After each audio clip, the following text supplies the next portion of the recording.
Well, who's going to win the cup tomorrow? Over the next half hour or so, we'll try and put our finger on it, which of course will be absorbing to the teams taking part, if they're not already tucked up with their teddy bears. We'll have the views of Ray Wilkins, a cup winner himself in 1983 with Manchester United.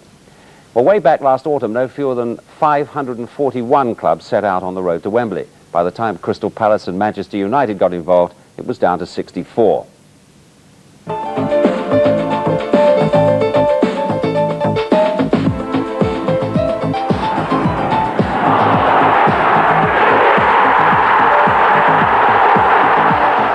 Hughes, he's got a lot of room.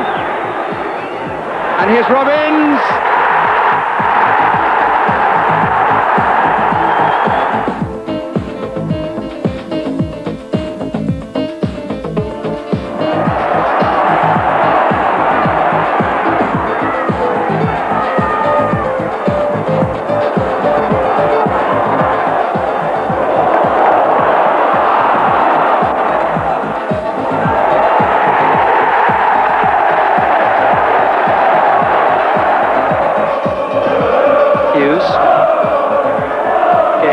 Turn by the Welsh international.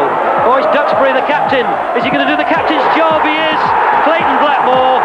But what an important contribution by Mike Duxbury.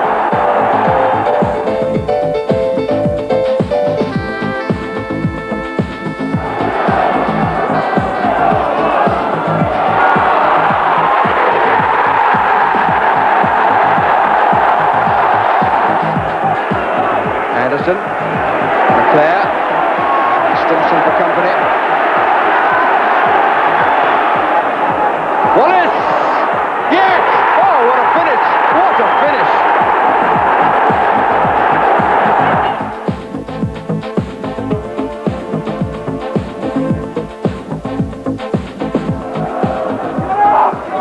O'Reilly! And Barber. Thomas! It's gone in! Jeff Thomas has scored for Crystal Palace. Wallace. Good back header. McClare. McClare against the bar, and then McClare on the rebound from the corner.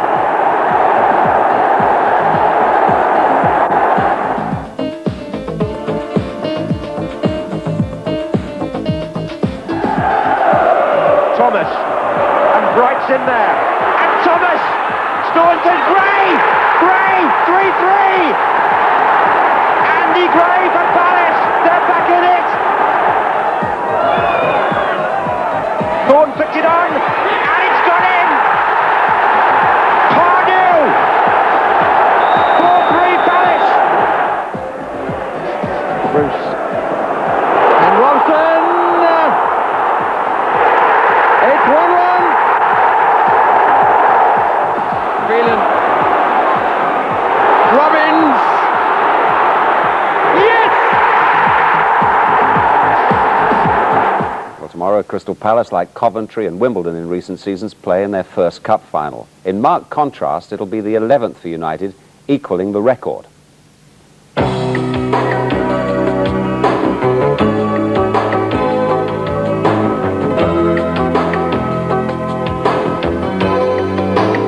They were very, very talented and had very good, very great ability. And I was very fortunate to start that way. We promised you last year we would bring the cup back. And we brought the cup back to the finest supporters in the world.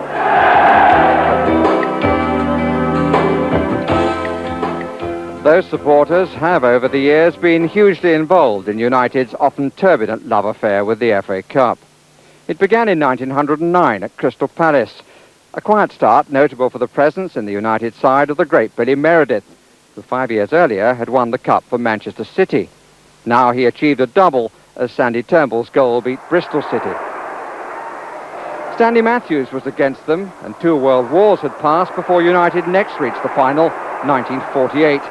20 minutes to go, Blackpool led 2-1. Then Jack Rowley headed in Morris's free kick. And from then on, United were inspired. Stan Pearson gave them the lead. And before the end, Stan Anderson had added a fourth. and it was to Johnny Carey that King George VI handed the cup. The faces changed as 3 championships were won, and in 1957, the Busby Babes were poised for the double. McMullen. And that was a fair charge, but unfortunately their heads have collided. And both McMullen and Wood are out. Wood was badly injured in the charge, not adjudged as violent, though he gamely limped on the wing in the second half, when McFarland scored twice.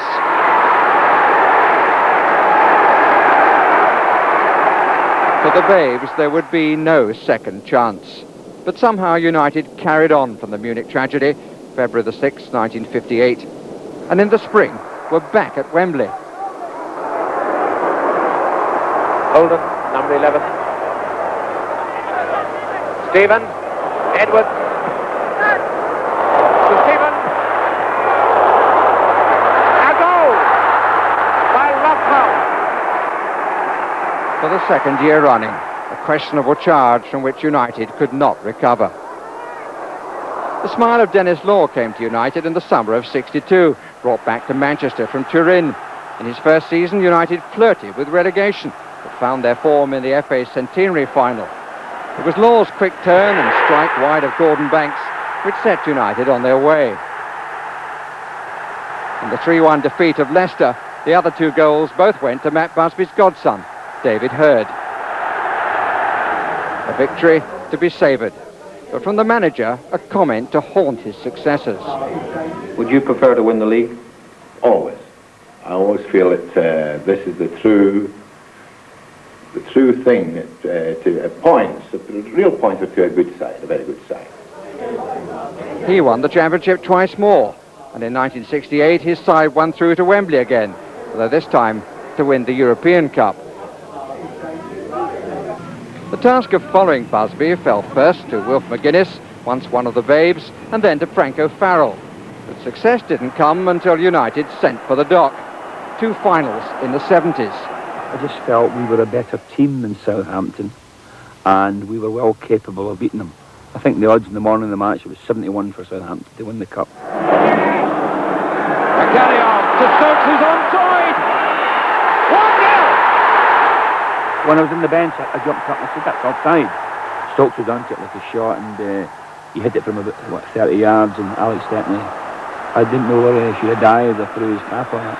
But Ali went down like a sack of potatoes that day, and Bumpet was in the net. Sick, but joy the following year. Liverpool, we beat them, and I thought a little bit luckily in the winning goal where in the ball smashed against, I think McCarrick smashed it, and Greenick and Chessman in the other corner of the net. But as Shanks used to say, I've never scored a bad goal in my life, every goal's a good goal. Martin Buchan's moment, and he was back to seek another 2 years later with Dave Sexton's United. 4 minutes left, Arsenal lead 2-0. Left for Koppel. Thomas almost got a flick on, appeals for hands against Jordan. And McQueen! Gordon McQueen turned it in! Everybody was waiting upfield, and they still are for United. Koppel. McElroy's through. McElroy's through! And McElroy has done it! What drama here! There's a minute left on the clock. Brady for Arsenal. Right across, Sunderland! It's there! It's 3-2! Gordon Smith is another name United remember. He scored against them in '83 and might have won the cup for Brighton. On the pitch, I can remember the heart was sinking when he had the opportunity. And so it was nice to go into the next game, you know, knowing that we were still there. And relaxed? I think we were a lot more relaxed in the second game. You know, we felt that Brighton had the chance. Robson! That's the goal that Manchester United wanted from their captain. And the header by Robson finds Stapleton. McQueen made a touch, and it's been fired in. Brian Robson gets his second. The joy of victory was replaced by a very different emotion 2 years later. The reaction to a referee's decision which made history. It's one of real anger and straight away you think you're losing us the cup final here because of you sending one of our players off. But, you know, once Kevin was sent off, all of our lads knuckled down, and you know that there's still a period of the game to go where you can win it. When I look back now, the goal to win an FA Cup tie was probably one of the best ever. Whiteside shoots! It's there!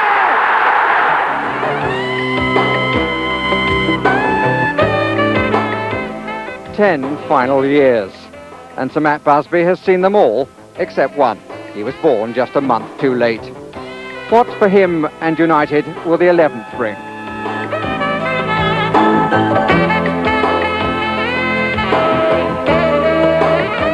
Well, United have had plenty of glory out of the Cup over the years, Ray. I suppose tomorrow's final's a bit like the '83 one in which you played against Brighton. You were up against the underdogs, the no-hopers. They'd never been there before. How did you and how did United approach that match? Might be a key to how they'll approach it tomorrow. I think everybody then, Desmond, was saying that we were going to win the game. We're going to win the game very easily. And I think we just tried to approach the game in the most professional manner that we possibly could. Just take it as another game, another very difficult game, and just get on with the job. We knew we were up against a Brighton team that were going to be well fired up. Half the stadium was theirs and half was ours. Therefore, it was a massive day for everybody concerned, but we had to be as professional as we could. You were a seasoned international at the time, and there's a lot of seasoned internationals playing for United tomorrow. How are players like that motivated on such a day? I don't think motivated's the word. It's just there's an excitement there. I don't think no matter how many games you've played at international level, league level, the cup final is a day that it really grips you. And it can kill anybody, not necessarily the young guy who comes in playing his first game, but the old experienced player as well. Yeah, I definitely think so. Didn't kill you though, did it? It nearly did, yeah. You scored that super goal in '83 and it disappointed this Brighton fan and a lot of people like me. We were looking for the old well-known square ball from you here, Ray, and you let us all down. And well, I got a great pass there from Arnold Murad. He picked me out from a long, long way. And it was the only thing I could do, really, have a shot. I couldn't find Arthur Albiston, and fortunately it went in. It was a smashing goal. But that was a big mistake, that, actually running away after that, because that killed me. My legs had gone after that. The emotion had just got to me. And I think if you speak to anybody who scored a goal in a cup final, when they go off silly like that and run away, after that I couldn't kick a ball. Is that right? I was dead. Well, of course, that was a 2-2 draw, and then you sneak through in the replay, hence winning that nice piece of hardware. Can you just show that up to that camera there and show our viewers what a winner's cup medal absolutely looks like? And I'm sure you're the proud owner of that. Yeah, it's marvellous. Brings back some great memories. Thanks. Well, the underdogs have had their day in recent finals. Coventry's win over Spurs, and even less expected, I suppose, Wimbledon's victory over Liverpool 2 years ago, which cost them the double. Sanchez caught Young and Fashanu in there. And Sanchez was in there, and that's a goal for Wimbledon. Laurie Sanchez. There are many formulas for causing an upset, but Bobby Gould's solution to a Wembley final is simple. Enjoy it. You've got to enjoy it. At this moment, you know, we're looking at the final, and not many people are giving Crystal Palace a chance. That happened to us in 1988, and I remember a certain television broadcaster phoning me up on the morning of a game and was complaining about the press being unfair, and I suggested, well, why didn't we go and play cricket and give Liverpool the FA Cup? It changed quite dramatically by 20-5. You're suggesting there that there is some advantage in being a little bit naive and first-timers. I mean, United have all big-time players, really. They've known big experience. You're suggesting it might be a help. I feel so at times if clubs have this spirit, and I've found that spirit at Crystal Palace. They've beaten me twice this season. Manchester United are expected to win, Bob, and I think when you're expected to win, that creates a lot more pressure. Wembley would seem the perfect stage for Manchester United's expensive squad, and yet their league form raises doubts about their teamwork. They haven't had that continuity, and it seems as though Alex has been struggling to find a balance and a blend. You know, the only people that have come out of the season with great credibility from another professional manager's point of view, I would say, would be Gary Pallister and Stevie Bruce at the back. Gary Pallister went there for, say, a fee of over £2 million. I think he struggled early on, and of late, I've seen some of his performances on television and live, and been giving him great credit for how he's come about it. Brian Robson is another person who's got to be an integral part of the Manchester United setup. Suffered with injuries this season, has a wealth of experience of playing at Wembley, understands it, and realises now that the game is slowly drifting past, and his ages of years are catching him up. And I think Brian, selected and fit, will go out and give a tremendous committed performance. Then we come to Mark Hughes, tremendously strong, and learnt a great deal from going abroad and come back, and his strength and body is so strong on the upper part, which is essential for holding the ball up, that brings the rest of the Manchester United players into the game. One of Palace's key players was a winner with Wimbledon 2 years ago, Andy Thorne. Having witnessed what he's achieved with Crystal Palace, I have no doubt in saying he's going to be a vital ingredient in that defensive lineup. Understands the game from a defensive point of view, Bob, to very, very high quality. Mark Bright, very good in the air, good runner, understands the game, good appreciation of holding it up, setting it back for midfield players to come on. And then we go on to Ian Wright, who's a completely different flair player. If he is fit, he will cause Manchester United a few problems, because he does the unexpected. As you and I know, Bob, goalkeepers can win the FA Cup or they can lose the FA Cup. And Nigel Martin, I'm sure, will play a vital part on the day. And I'm also aware that the Crystal Palace team know that they've got a very, very good goalkeeper behind them. In the semi-final, one of the most impressive areas was that Crystal Palace made Liverpool look vulnerable at almost every set piece. They did, Bob, but the vital ingredients were the player Andy Gray to me. And his dead ball distribution on the day from corners and from free kicks was of very, very high quality. And it's selecting them certain areas as well to exploit Manchester United defence.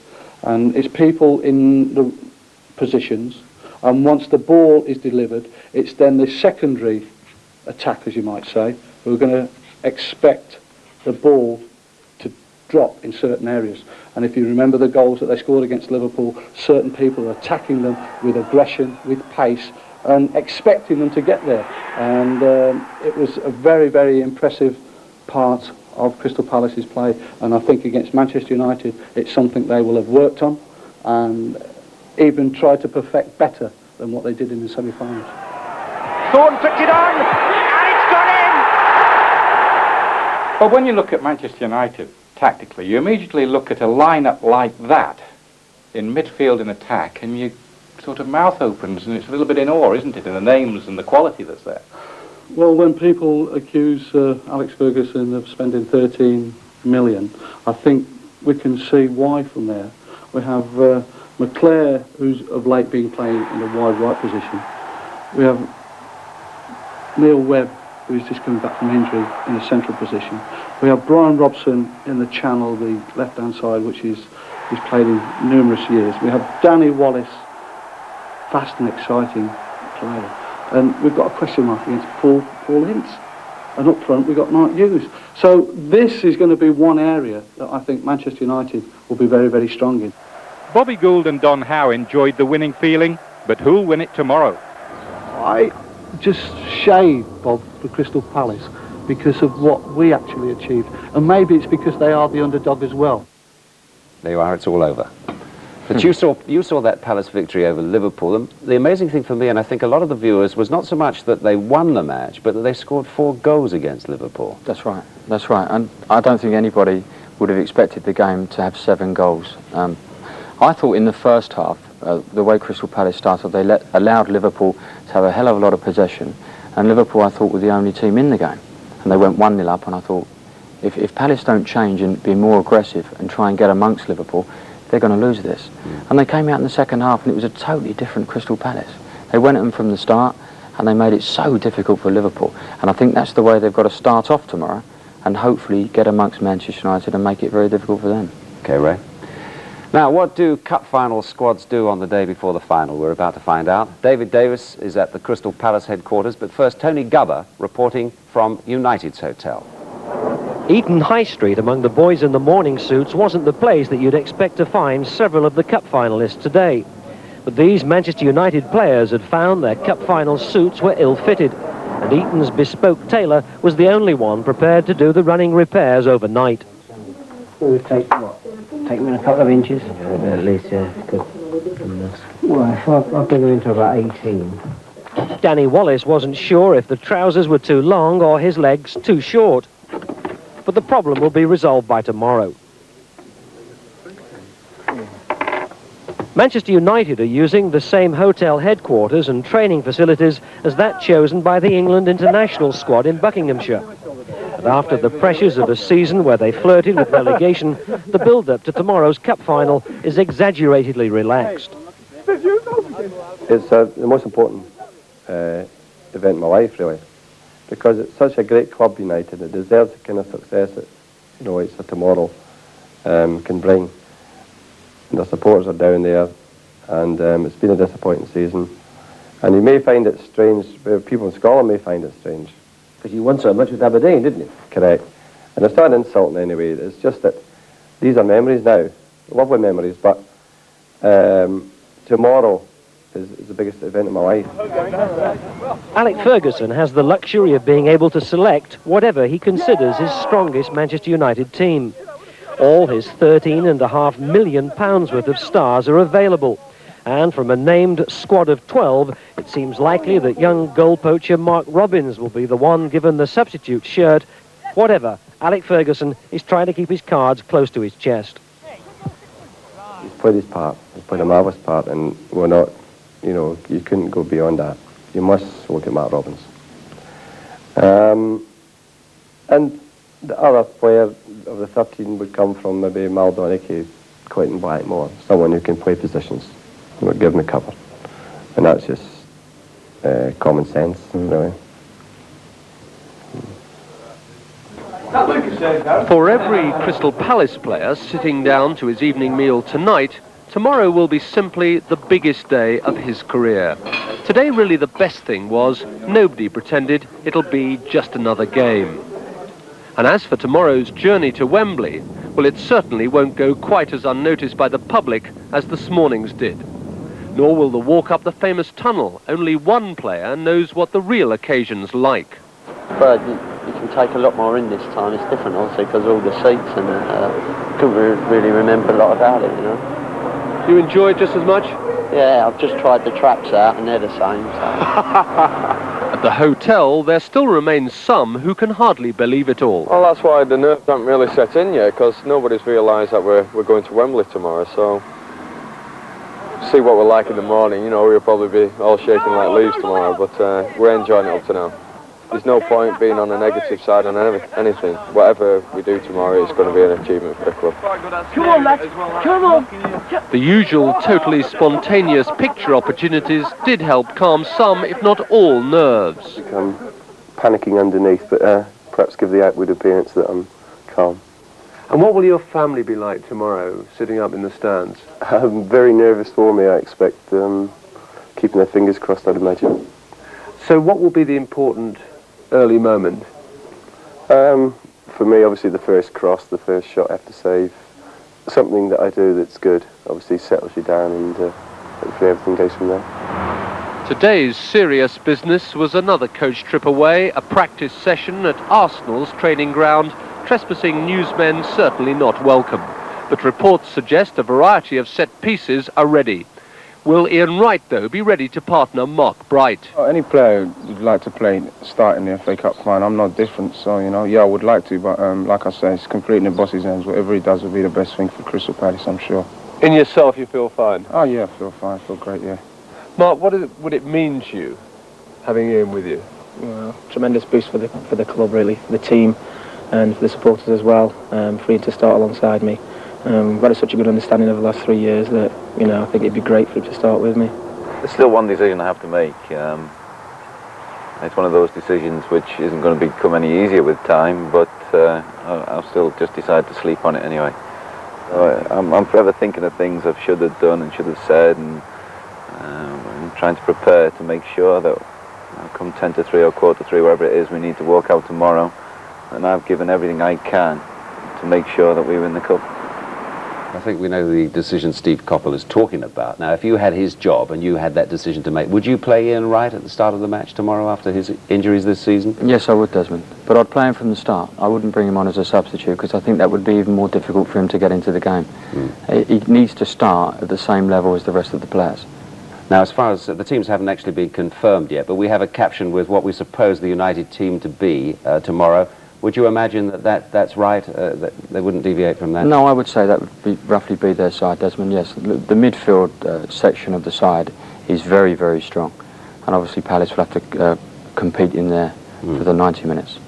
And of course they've got young Mark Robbins up their sleeve, haven't they? They've had such a good run in the Cup this season as well. Good Yes, finisher. that's Right, who's going to win as far as you're concerned? Who do you fancy? I'm going to put the Mockers on Manchester United, I think. I picked Liverpool in the semi-final and they got beat, but I think Manchester United will just pip it. Okay. One final little bit of news is that Ronnie Rosenthal tonight has signed for Liverpool £1 million. Thanks very much, Ray. Now, if you sat through the Eurovision Song Contest, then you'll be in full training for what you're about to hear. The rest of you could consider turning the sound down. We'll see you tomorrow for the Cup.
There's the man who's really fighting for his cup medal. Could he score the winning goal now? No. He's there! Perry!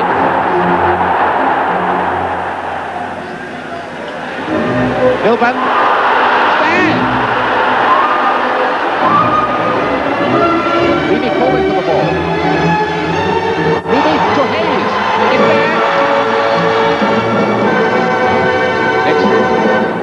The corner.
Oh, some smashing cup final goals there. I reckon Viers was about the best. Do you reckon, Dennis? I think that might have been a bit of a fluke there. Fluke?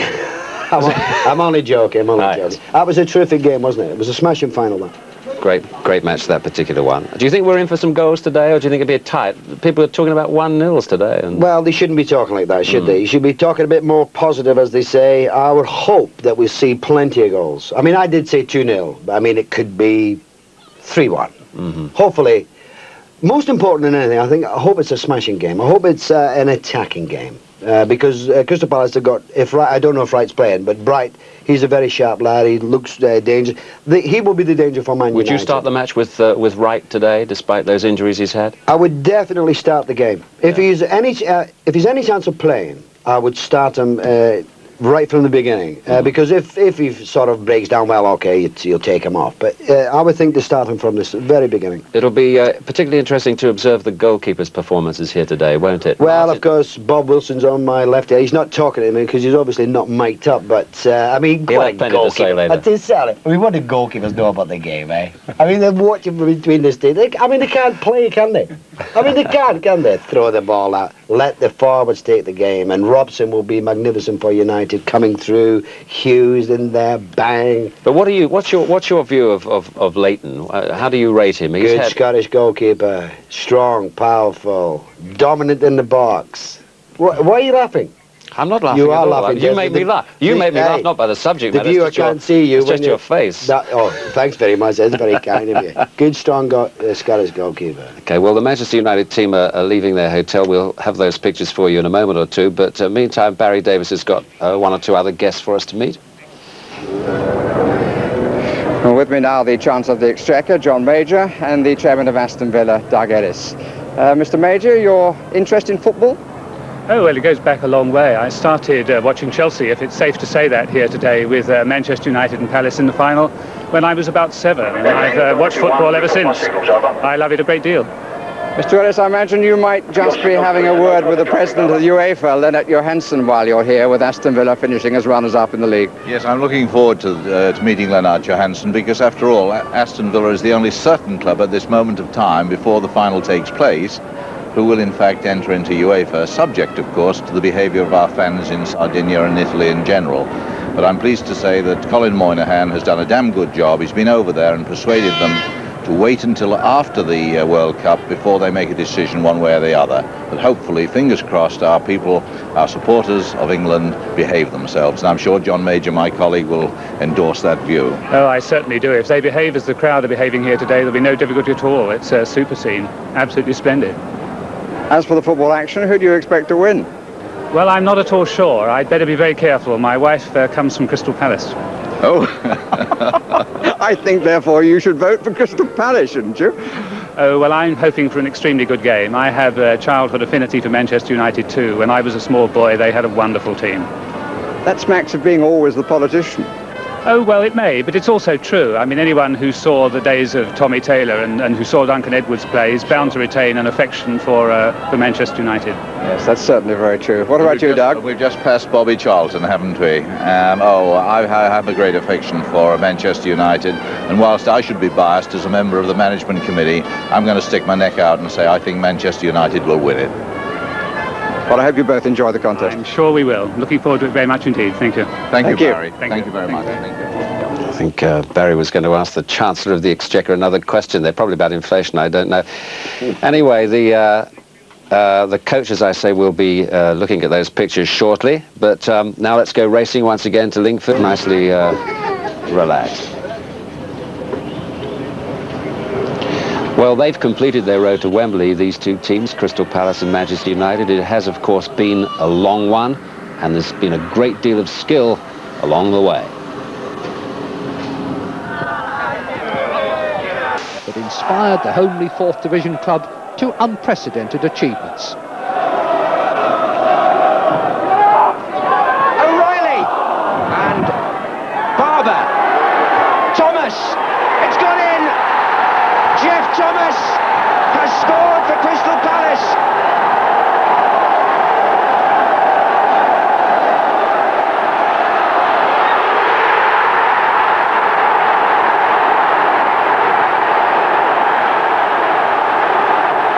People try and sympathise with me before the game almost. They keep saying that anything can happen in a one-off situation. We are well capable of beating Liverpool.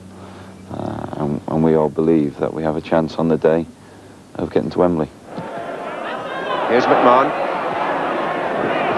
Cardew. And McMahon intercepting. Rush going to the left now. Onside. Ian Rush. Liverpool take the lead. And Ian Rush, the ace goal scorer, once again makes it look so easy. Well, let's see what Palace can do about it now in the second half as they attack the Holt end here at Villa Park. John Pemberton, a lovely run early on. And a chance for Barber and Venison. And it's a shot. And it's there by Bright. It's Mark Bright, straight from the kickoff.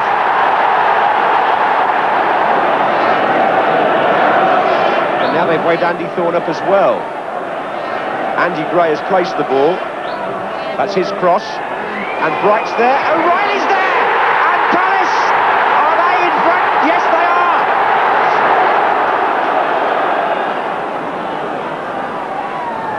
Staunton to Venison.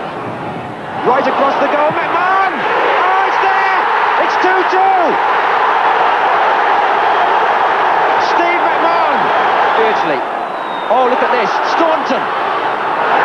Penalty. Pemberton on Staunton. George Courtney has pointed the spot. And Pemberton is distraught. Barnes scores. The goalkeeper went the right way, but the kick was true in the corner. And Liverpool lead by 3 goals to 2. Thomas. And Bright's in there. And Thomas. Staunton. Gray. Gray. 3-3. Andy Gray for Palace. They're back in it. Thorne flicked it on. And it's gone in. Pardew. 4-3 Palace. Everyone cheers. Well, it's been an interesting story so far, but the most important chapter to be played out here at Wembley, of course, this afternoon. Now the teams are about to arrive here, and I've been rejoined up here by Bob Wilson, and Jimmy Hill's come in, having been talking to the fans, Jimmy, outside, I believe. And here comes United. Some tickets going at exorbitant prices, I believe, outside, weren't they? Yes, Des, I spoke to one lady who'd paid £300 for a £10 ticket, just an ordinary housewife. She had the money, and then there were 1 or 2 supporters of Crystal Palace out there, all painted up like Red Indians, perfectly peaceful, had come to buy their way in, but they couldn't afford the £250 each for £10 tickets that were being asked. And they said, would we make it public so that they will know? And they talked about the names of clubs, which I won't reveal, being stamped on the back of the tickets that were being sold on block. They were the source of those tickets. Exactly. The clubs. Yeah.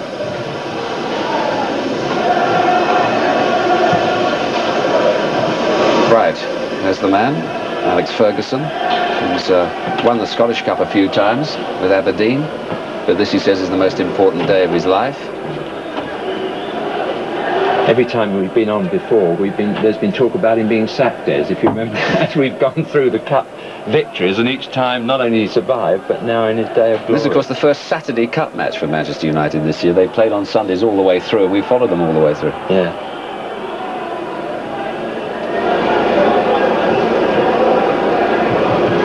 There's Mark Hughes, who hasn't yet scored in the Cup run this season. He's not my favourite player, Mark Hughes. I don't know about Bob on that. You know, I think so many moves break down on him for United. So much will depend on him being in form this afternoon. They tend to leave him up the front by himself, rather, and pack the midfield. And where his strength is, he scores, of course, goals out of nothing. At the same time, he misses good chances. He seems to want to knock the casing off the ball every time, Mark Hughes. But he does either score absolutely fantastic goals or rather squander some useful chances. Have him as 7-1 favourite to score today. Well, if he's not scored so far, there's a good chance he might do it. Is that John Motson? He's not playing, is he? Yeah. John Motson with Brian McClare there. He's getting his last facts and figures correct, isn't he, Motty? He hasn't got one of their suits, has he? Probably. John, of course, our match commentator today. Those pictures of them arriving recorded just now. And this is the Crystal Palace players and the Crystal Palace captain there on the pitch, and Steve Coppell. And that's Ian Wright. Now, will he play? Will he start the match? The teams haven't yet been confirmed. Do you expect him to, Bob? I think he should play, Des. I really do. I think that the combination, that Bright and Wright combination, has been so important to Palace in getting back into the First Division in the playoff stage last year. And I really believe that, I mean, he wouldn't be playing in a reserve team game and getting through it and scoring a goal in the past week or so. And I think it's very, very important for Palace this afternoon. I think United were worried about it. Now, I ought to just point out they're the England lady players who've been playing a little exhibition match here against Scotland, and clearly they're well known to the Crystal Palace boys. We've been talking about underdogs, haven't we? We've talked about Crystal Palace as the underdogs, but in a sense, it's a misnomer, isn't it? Because they've beaten United in the league and they've drawn with them, and also they're on exactly the same points in the First Division at the end of the season. So the only reason it's called underdogs today, Palace, is the fact that they cost possibly £3 million and come from South London, and Manchester United cost 11,000, 12,000. Yeah, 11,000, 12,000. You're only talking about the size of the club in the mind, but as regards, I don't think there's an underdog today in terms of current form at all. Their records say that both teams are entitled to win the match and both teams could lose it today. I think it'll be very close. And of course, if you're talking about underdogs, the underdogs have got a super record here in recent seasons, haven't they? They have. Wimbledon with Coventry. Yeah. First-timers, both those clubs were first-timers, and for Crystal Palace it's first-timers as well. This is very important for the Crystal Palace lads, because only one, really, Andy Thorne, who played with Wimbledon a couple of seasons ago, who knows about this pre-match, going out there, getting a feel of the surface, getting used to the atmosphere. A lot of people say, well, will they freeze? Well, Coventry didn't freeze and Wimbledon didn't freeze, and I really don't expect these lads to freeze at all either. They're too busy to freeze because their manager will have them so hyped up, looking upon themselves to an extent as the less glamorous side, if not underdogs, to run until they drop for the Palace cause. I mean, that's what they did against Liverpool, and they wore them down. They would not be beaten in the end. But a very interesting point you make about picking players who've recently been injured, going back to the 1982 World Cup when Ron Greenwood didn't start with Trevor Brookie and Kevin Keegan, two of our star players at that time, and brought them on at a point where we'd already got behind. I think it's very important psychologically to play your best team first, if they've got through a reserve game, as Bob says. Don't disappoint the enemy. Put your most frightening side out to start with. Then if they break down, then bring in the substitutes. Well, whatever, it'll be a lifetime's experience for all these Crystal Palace players today, Bob, won't it? It's just an amazing day, Des. It remains, I think, in the sporting calendar. Okay, I'm a footballing man, but it is very difficult to describe. I know just leaving home today, and my wife tends to be a footballing lady, but she had a knot in her stomach. It's cup final day. There is a special thing about it. I think the stadium has become a great stadium, you know. People talk about us finding a new national stadium. All seated here. I honestly believe that pitch is without equal anywhere at the moment, don't you, Jim? They have done a splendid job. The pitch now is, as it was, admired by everyone in the world for its grass. You know, there's nowhere better to find decent grass than in England. But it did deteriorate after the horses for many, many years, and that's now back to its best. And if you walk round the stadium, it begins to look like the American Stadium. You know, plenty of bars, plenty of hamburgers, hot dogs and things for the public. Good service, in other words. Bob made the point right at the start of the programme. It's worth repeating, I think, Bob, your point about the goal mouths, because people might not have been with us right from the start. There's lush grass, as you say, in those goal mouths, and it could be a bit slippery today. Well, and plus the fact there was a little bit of drizzle early on, and also they had the sprinklers on only for a short time. I've been watching very carefully. There's not much wind around there at the moment. It might have dried out a little bit, but it is so lush, Des, that it's very close to an artificial pitch, so perfect does it. It really is. You're not going on the side of artificial pitches now. No, I'm certainly not doing that. It's so perfect, it's nearly artificial, yes, but when the ball is struck on that today, if it's struck with anything like pace, from the goalkeeping point of view, it really will gather pace. It'll zip off there. It'll stay very low. It won't be an awkward bounce. I really expect Isn't it funny how goalkeepers look upon what can go wrong with their cause, and I think as a forward, if you hit it well, you might get a bit of help. Do you think that seasoned internationals, Brian Robson and you know, people like that, and players like Thomas and that we see there, do you think that they really get up that this is a different game, the cup final, from any other, from an international match perhaps, or from an important league match? Do you think they find it as different as we think they do? Yeah, not from a World Cup match, because I don't think there's anything more important in a player's career than playing in that competition. But I would think second to that, Bob, this is next.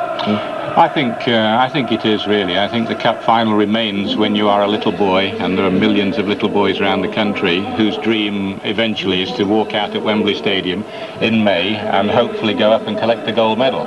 And the years, I mean, the other reason behind the stadium being such a great arena is all the dramas that have occurred over the years. And well, I didn't play in World Cup finals, Jim, so I think you're probably right. Playing for your country in a World Cup final must be supreme. But for a one-off occasion, this matches anything in the world.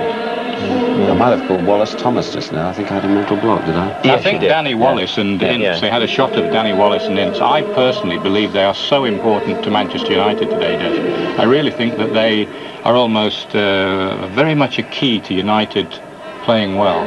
The pitch does encourage good football, and it encourages players with pace who can take somebody on. I mean, it should be perfect for players who want to run with the ball like Wallace. I mean, the stage is set for a player of his ability, and like players. But Palace will try. They're not short of skill in their players, individual people who can take on a man and lick him and start something going.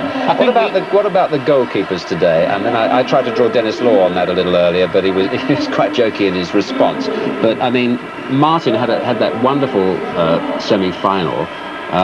Leighton has been the subject of a little bit of criticism throughout the season. What do you think about I've probably seen today? More of Nigel Martin than anybody, because he's playing for Bristol Rovers. I think Fulham have only scored once against Bristol Rovers when he's been in goal, and I've seen all those matches, and he is quite spectacular. He is a goalkeeper that will take your breath away.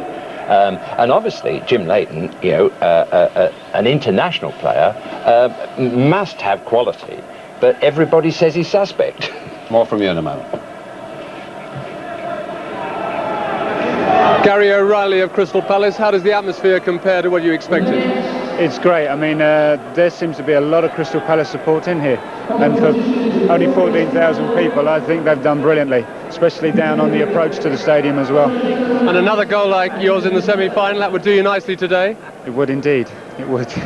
The team, the Palace team, as I understand it, the same as the semi-final, with Ian Wright and David Madden on the bench? I believe so, yes. So you're a happy man at this moment, looking forward to it? Bit nervous? Yeah, a bit nervous, but we got so much to concentrate on, you haven't got time for nerves. Gary O'Reilly, thank you very much, all the best. Thank you. Well, Neil Webb, it's been quite a turnaround for you, hasn't it? Achilles injury, and look as though you're out the game for a long time, and here you are at Wembley final. Yeah, it's been a long, hard struggle to get my fitness back, and I believe now that I've done that, I've got the biggest stage in the British game to prove it. It was something that kept us going through a disastrous league season this year, and it'd be nice if we can finish the season how we started it. How many senior games have you actually played after that 6 months absence? This will be my ninth. So Wembley has a tradition of sapping players' strengths. The grass is quite long. Yeah, it has that, but once you get here at Wembley, in the atmosphere here, no matter if it's cup final or playing for England, I mean, your fitness shouldn't really be a worry, and you should be able to fly through the game, because it goes very quickly. So I'm really looking forward to it, and I've got a bit to prove to people that I am back, and hopefully I can do that today. Particularly Bobby Robson. Particularly that, I'm still fighting for my place in the squad to get to Italy, so that's another target I've got to aim for at the end of the game. Have a good game. Thank you very much, Tony. Cheers. John Pemberton of Crystal Palace. Mixed emotions for you. You were a United supporter not so long ago. Yeah, that's right. If I wouldn't have been playing here today, I'd have been stood up there with them lads. It's a fantastic day really for everybody, isn't it? You're not going to be short of support, it doesn't look like. No, it doesn't look like. We've just been down the bottom there, and we didn't get a lot of tickets, but they're going to make enough noise, so hopefully they can cheer us through. And for a player who spent some years in the lower divisions, it's an even bigger day, surely? Oh, of course it is, yeah. I mean, I've put around the 4th division like a lot of our players have done. but like we had chances to play in the first division, and we've all took that, and this is a highlight really of the whole season we've had. And Jeff Thomas, the captain, that's something you share with John, experience in the lower divisions? Oh yes, to say of 2 years ago, ask me and John where we'd like to be. You know, obviously we say Wembley, but to be actually turn out here for Crystal Palace today is something special for everybody. You said to me yesterday you couldn't really take it in, you were there, and that's why you weren't so nervous. You take it in now? I'll definitely take it in, but I'm enjoying it. It's not got to me yet, you know, the nerves are obviously tingling, but I mean, before every game you get nervous, but I mean, it's hopefully, you know, everything goes well for us today. Try and enjoy it, both of you. Thanks very much indeed. All the best. Well, Mark Robbins, the decision from Alec Ferguson is that you take the substitutes shirt. Are you disappointed? No, not really. I'm just glad to be involved in the 13. I just want to make the most of the day and hope we win. Have you been at Wembley before? I have, yes. 1986, I was here with England, or Lillishall, under 16s. We won 3-2, so hopefully we can continue to win. It's a bit of a big occasion today, isn't it? What are your feelings when you walk out here now? It's unbelievable. I mean, you just got to experience it for yourself, and it's really my first time playing in front of such a big crowd, so hopefully everything will go well. A lot of players do freeze on this occasion. It's a bit awe-inspiring, isn't it? When you first walk out it is, but I think once you get playing, it all seems to go away because you're concentrating on the game. I suppose your dream last night was coming on as sub and scoring the winning goal, was it? Not really, no. I don't tend to dream about things, so just try and keep things off my mind until the actual day. Final thought, how many members of your family are here? I think there's about 24. I've only got 24 tickets this year. Have a good day, Mike. All right, thanks a lot. Andy Thorne of Crystal Palace, how does it compare to 2 years ago with Wimbledon? Yeah, it's great day. We can take a lot more in this time, and the fans have been brilliant, and we're just looking forward to it. And do you have deep down any fears at all? Not really. I mean, if we go about our business, we should be okay, you know. And what are the folks saying to you? You've got family in the crowd here? I've just been looking for them, but I can't find them. They'll probably give them some stick afterwards, but no, as I say, it's going to be a great day, and we're going to turn in a good performance. And the important thing is to take it all in. That's right. I mean, don't rush about, and, you know, hopefully we can enjoy ourselves. Andy Thorne, all the best. Thank you very much indeed. Good luck to Newcastle tomorrow as well. I hope they get a result. Cheers. Okay. Well, he's done it once already with Wimbledon, of course, a couple of seasons ago. It sounds from what they're saying as though Ian Wright won't start the match for Crystal Palace, but we'll have confirmation of the teams in due course. Two very different clubs involved in this 1990 Cup final. Let's go behind the scenes a little of both of them. Jimmy, there might not be that much between them on the pitch here this afternoon. Now, we haven't had the teams confirmed yet, but our hunch is that this is the Crystal Palace side, which is the team that beat Liverpool. And the surprise to, I think, you, is that Ian Wright doesn't start the match. I can understand Steve Coppell playing the team that won the semi-final. I think it was a great victory for them, and it was that match that earned them the Wembley appearance. I can understand staying with that side for that reason, but being clinical and nasty, I would have started with Ian Wright and made the change. He's got to have a very good reason for it, Des, really, because there's no, if you're a manager at this level, you can't have sentiment about picking a player in there like, say, Salako. He's got to have a very good reason for not playing Ian Wright. He scored 27 goals last season. He'd scored 11 before he broke his leg this season, and yet he's on the subs bench. And we ought to confirm that it is unconfirmed yet, but it looks as though he's not going to start the match, and it would appear from that if that's so, that he's not 100% fit then, Bob. You have to say that. I mean, just for those reasons, because it's a very formidable partnership, is Bright and Wright, and I think it would have quite frightened United. And to me, it's slightly tipping the scales even more towards United. Give a fright from Bright and Wright. Right, it's the United lineup as we expect anyway, and that is the team that played in the replay against Oldham, and Robbins and Blackmore the subs, and Jimmy, I know you're a Mark Robbins fan, aren't you, really? You think he's an exciting young player. He's done so well in the Cup so far. Must be nice to have him up, Alex Ferguson, to have him up his sleeve. Indeed, there was a point where we thought there was superstition attached to the fact that he was sort of always selected and came on and seemed to score the winning goal or make it or do something on the way up to Wembley. But it's more than that. I mean, the goal that he scored when the ball against Forest, when the ball bounced awkwardly, and he suddenly changed his whole attitude. We're going to play it with his feet, and suddenly he's seen a chance to nod it into the net. I mean, that was the mark of a great goal scorer, and that's the strength of their side, that he is a substitute for me. Okay, Well, let's meet one or two of the other personalities here for this cup final today with Barry Davis.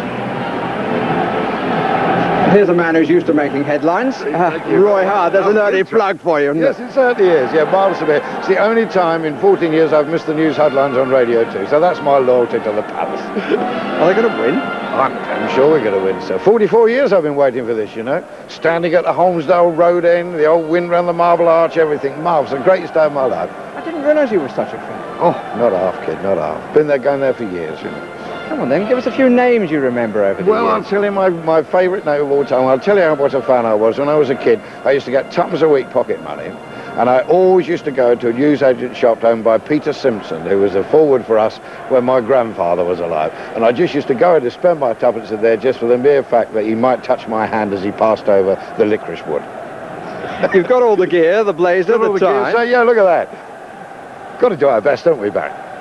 Will you enjoy the match, or will you be worried about it? I should be worried to death, really, but, you know, it's a marvellous day out for all of us who supported the team all these years. Marvellous day out for us, and we're going to love the day, whatever happens. Now, down in the dressing room, Stevie Coppell might a little later want something to lift the boys. Give them a good line. Well, what he's got to do is, all he's got to do is play like they did at Wimbledon in the last game of the season. They jumped all over him, but that's what we want this afternoon. Roy, enjoy it. Thanks very much, Barry. Okay. Tuppence a week pocket money. I think he was bragging, Roy. Now, we had a bit of football here a little earlier. This is England against Scotland ladies. And that was the first goal scored by Jackie Sherrard. This happened a little earlier here. It's a prelim to the big occasion itself. So a nice bit of football there, Jim and Bob, earlier on. Yes.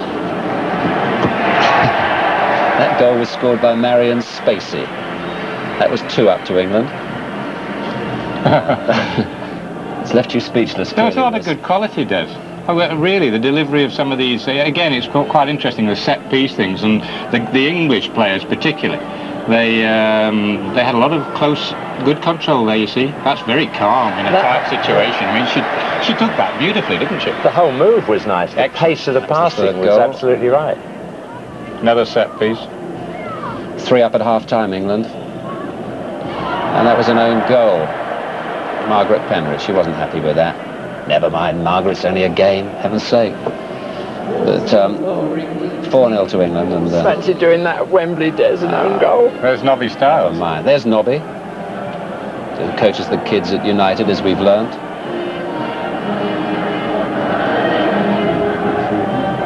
Now, a famous old footballing name, another one we're about to meet, Billy Wright. He's just been made a director once again of that great club that he once played for, Wolverhampton Wanderers, Billy Wright.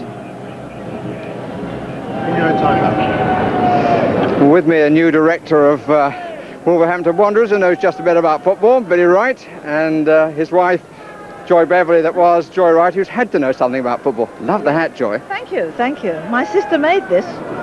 The tie to go with it? Uh-huh. Well, you know, it's difficult to know what to wear for Wembley.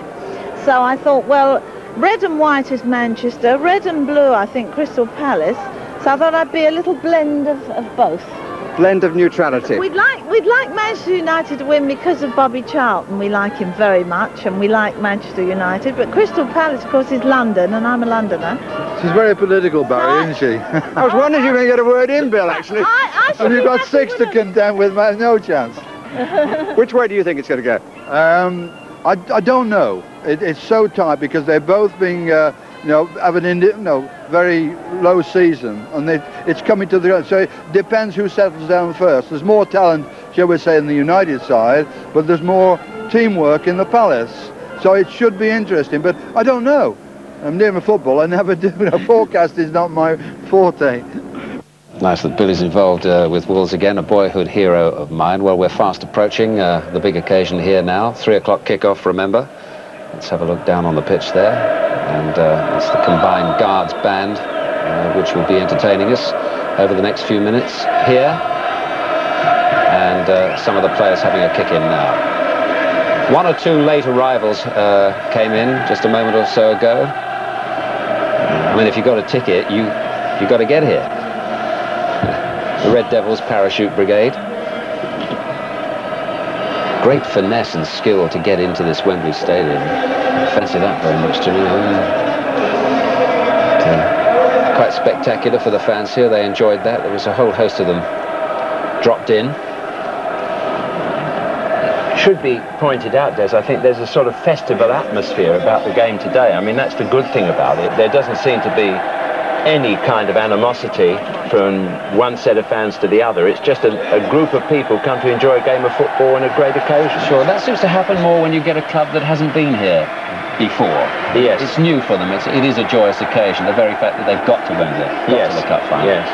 And there's no animosity in you. In other words, it's not the Manchester United-Liverpool syndrome, rivals for the top club and things. It's Manchester United quite happy in a way to be playing Crystal Palace because they think they can probably beat them. They've come in the appropriate kit, these guys, which is rather nice. And the first one who flew, and I think we missed him, but he came in the referee's kit. I think it was the referee at once. Yeah. Alan Gunn, the referee today, is an old schoolmate of mine. We were together at Varndine Grammar School once upon a distant past. He was quite a good footballer himself, actually. I'm still trying to work out who I think's going to win, Des. Well, are you going to plump for one before we start? Dennis Law put me on the spot earlier, and I'm supposed to be impartial on this day, but I've got a hunch that United will do it today. But what about you? Well, I think now I think that Steve has missed a trick with those front two. I think he should have started and put fear into United and enabled his team, to take the initiative from the start. But I think Robson's experience in the middle of the field and captaincy for United is going to make a difference. I think McClare, who's had his bad times, but for me is a manager's dream. He scores goals for you. He never stops trying, however badly the game's going for him, and a man of enormous talent. And Wallace, because of his pace up front on that beautiful pitch. I think they're going to be players who are going to feature very much in it today. And just turn it in United's favour, but it would be an idiot who suggested that was a foregone conclusion.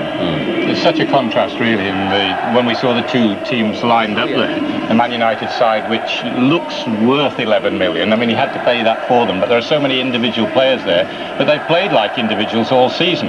Now, this may well be their stage, and we know that certain of them have tremendous experience of an atmosphere like this. Against that, there is this team spirit and collective spirit which Crystal Palace showed in the semi-finals against Liverpool, and which Coventry showed against Spurs 2 or 3 years ago, and which Wimbledon showed against Liverpool. So I really believe it's that tight, but like both of you, I think United are going to win it. There are going to be 3 red faces here at the end there if it goes the other way. I think Thorne, who won here with Wimbledon, of course, and is playing for Palace today, said earlier that he thought in their year, when they beat Liverpool, they simply wanted to win more. I can't imagine anybody wanting to win more than Manchester United today, for all the reasons that they haven't won anything very much of late, that they've failed really by their terms in the league. They've almost got to win the quarter. It's a saying, isn't it, Jim, in football? We feel that we wanted to win more. I mean, all 22 players and the 2 lads who are respective on the set, I mean, they want to win it. They want one of those gold medals more than anything else in the world. They really desperately. So it's just a saying in football. There's another saying, name's on the cup. And we felt that about Manchester United almost from the first game that we saw them on the road to Wembley. That the inch decisions, the split decisions have gone their way. Oldham's ball that hit the bar and bounced down, and the ref might have lost at Hereford, mightn't they? At Hereford, against Nottingham Forest, very, very tight matches where they have just sneaked through. And every time they've been going to hang Alex Ferguson, and every time he survived, to prove to a lot of people who doubted him, let's make no mistake about that, a lot of United fans doubted him and wanted him out long before now, that he was a manager of extreme determination and ability and talent. Dennis Law made a good point earlier. I think that if United won it today and even won it well, their confidence would be so boosted by it that they may well be a formidable force next season in the league. Yeah. And of course they've got it in the most difficult possible way, playing every single match away from home. What do you expect from them today? Well, it's a huge test of Nigel. Hang on. Well, I've got to stop you there because it's hymn singing time. Abide with me, the traditional hymn of the cup final. We'll talk again in a moment.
was very nice. And Bob, you were just going to make one final point about the respective goalkeepers in the match today.